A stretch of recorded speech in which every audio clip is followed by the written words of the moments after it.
Hi, my name is Josh Folsom. I'm a 30-year-old teacher from the Chicagoland area, and I had gastric bypass surgery at BMI with Dr. Christopher Joyce in September of 2012.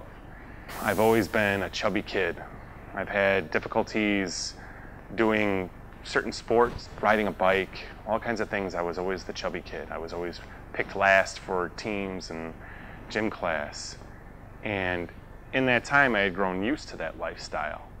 But as I got older and some tragic events that happened in my life, I started to lose even more focus of what was healthy and what was right for my body. Even though I played football in high school and I was pretty fit, after high school, there was a number of things that happened that caused me to stop caring. And in that time period, I gained enough weight to surpass 400 pounds. I was 440 pounds at my most. So I decided to start researching gastric bypass surgery. I had worked with a couple people that had it and saw some of the results, and I thought, hey, if they can do it, so can I.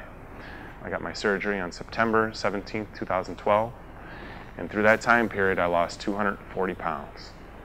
And it wasn't an easy road, but what I can tell you is that the only thing you can do is believe in the staff that led you to this point. The nurses, Dr. Joyce, have devised a plan that works. The diet has to be stuck to 100%, and it's hard. I haven't been able to drink a carbonated drink for a year and a half, but it's worth it when I weigh 220 pounds now. Some of the simple struggles that some people take for granted that have never been overweight or obese are simple things like being able to go to a restaurant and sit in a booth. I know that when I was my most overweight, I was never able to sit comfortably in a booth. And in particular, I went on a date with the woman that is now my fiance. And after that date, I had lost so much confidence in myself because I knew I felt I looked terrible sitting in this, trying to squeeze in this booth. The last trip I took to Las Vegas, I was 440 pounds. I literally could not clip the seatbelt. And I tucked it under my stomach to fool the flight attendant to make them think my safety belt was buckled. Things like that after my surgery, I never even have to think about. I'm able to sit in a booth with plenty of room to spare.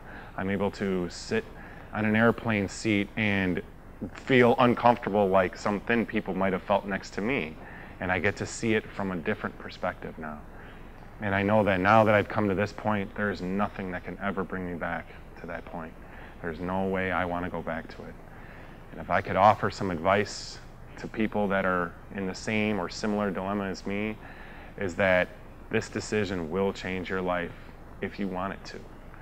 You have to be willing to make the sacrifices. You have to be willing to cut out the things that have poisoned you and got you to this point.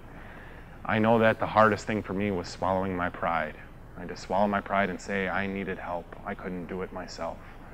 But after I did that, the changes have been unreal. The students I have, the coworkers I have, my family, they still, a year and a half later, can't get over how different I look. And it's more than a physical thing. It's a mental, emotional thing. My state of mind has improved so drastically.